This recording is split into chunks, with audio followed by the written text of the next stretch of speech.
Rajmohan Unnithan MP Padannakkad Sreenarayana ALP സ്കൂളിലെ booth number 209 vote രേഖപ്പെടുത്തി. ഭാര്യ സുധാകുമാരിയോടൊപ്പം എത്തിയാണ് MP സമ്മതിദാനാവകാശം വിനിയോഗിച്ചത്. ഭരണമാറ്റത്തിനുള്ള തെരഞ്ഞെടുപ്പാണിതെന്ന് രാജ്മോഹൻ ഉണ്ണിത്താൻ MP പറഞ്ഞു. വോട്ട് ചെയ്തതിനു ശേഷം മാധ്യമങ്ങളോട് സംസാരിക്കുകയായിരുന്നു MP. Bheema jewellery, press club junction, Kasaragod.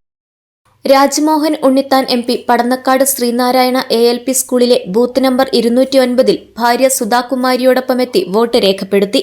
ഭരണമാറ്റത്തിനുള്ള തെരഞ്ഞെടുപ്പാണിതെന്ന് രാജ്മോഹൻ ഉണ്ണിത്താൻ MP പറഞ്ഞു. വോട്ട് ചെയ്തതിനു ശേഷം മാധ്യമങ്ങളോട് സംസാരിക്കുകയായിരുന്നു അദ്ദേഹം. മുഖ്യമന്ത്രിക്ക് ആത്മവിശ്വാസം നഷ്ടപ്പെട്ടിരിക്കുകയാണെന്നും മൂന്നാമതൊരൂഴം കിട്ടില്ലെന്ന് അദ്ദേഹത്തിന് ബോധ്യമായിരിക്കുകയാണെന്നും വോട്ട് രേഖപ്പെടുത്തിയ ശേഷം രാജ്മോഹൻ ഉണ്ണിത്താൻ മാധ്യമങ്ങളോട് പറഞ്ഞു. 100-ലധികം സീറ്റുകൾ നേടി കംഫർട്ടബിൾ മെജോറിറ്റിയോടെ UDF അധികാരത്തിലെത്തുമെന്നും രാജ്മോഹൻ ഉണ്ണിത്താൻ പ്രതികരിച്ചു. ഞാനും എൻ്റെ ഭാര്യയും വോട്ട് ചെയ്തു. മാത്രമല്ല, ഈ തെരഞ്ഞെടുപ്പ് ഒരു ഭരണമാറ്റത്തിനുള്ള തെരഞ്ഞെടുപ്പാണ്. ഞാനിന്ന് മുഖ്യമന്ത്രി വോട്ട് ചെയ്തിട്ട് അദ്ദേഹം പുറത്തു വന്ന് അദ്ദേഹം ഒരു തെരഞ്ഞെടുപ്പ് യോഗത്തിൽ പ്രസംഗിക്കുന്ന പോലെയാണ് മണിക്കൂറുകളെടുത്ത് അദ്ദേഹം കാര്യങ്ങൾ വിശദീകരിച്ചത്. അതിൽ നിന്ന് ഒരു കാര്യം വ്യക്തമാണ്. കേരളത്തിലെ മുഖ്യമന്ത്രിക്ക് പോലും ഒരു ആത്മവിശ്വാസം നഷ്ടപ്പെട്ടു. മൂന്നാമതൊഴും കിട്ടത്തില്ലെന്ന് അദ്ദേഹത്തിന് ബോധ്യമായതിൻ്റെ അടിസ്ഥാനത്തിലാണ് ഇന്ന് പോളിംഗ് നടക്കുന്ന ദിവസം പോലും അദ്ദേഹം വോട്ടർമാരെ സ്വാധീനിക്കാൻ ശ്രമിച്ചുകൊണ്ട് അദ്ദേഹത്തിൻ്റെ തെരഞ്ഞെടുപ്പ് യോഗങ്ങൾ നടത്തിയ ഒരു തനി ആവർത്തനം ഇന്നും നടത്തിയത്.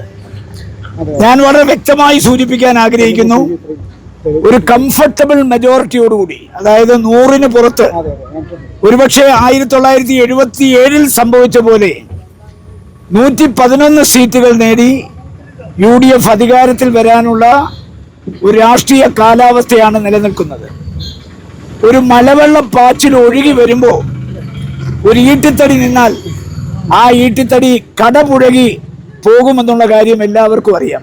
അതുകൊണ്ട് ഈ തെരഞ്ഞെടുപ്പിൽ MLA-മാരുടെ പെർഫോമൻസ് ഒന്നും ഒരു വിഷയമാക്കുന്നില്ല. ജനങ്ങൾ ഭരണം ഒരു വിഷയമാക്കുന്നില്ല. കഴിഞ്ഞ 10 കൊല്ലക്കാലമായി കേരളം ഭരിച്ചുകൊണ്ടിരിക്കുന്ന പിണറായി വിജയൻ്റെ ഗവൺമെന്റിൽ നിന്നൊരു മോചനം ജനങ്ങൾ ആഗ്രഹിക്കുന്നു. ആ മോചനത്തിന് UDF-ന് അനുകൂലമായി വോട്ട് ചെയ്യുക എന്ന ഒരൊറ്റ മാർഗമേ ഉള്ളൂ. അതുകൊണ്ട് ആ മാർഗം അവർ അവലംബിച്ച് ഈ തെരഞ്ഞെടുപ്പിൽ UDF-ന് അനുകൂലമായ ഒരു തരംഗം തന്നെ കേരളത്തിലുണ്ടാവും. News bureau, Kasaragod.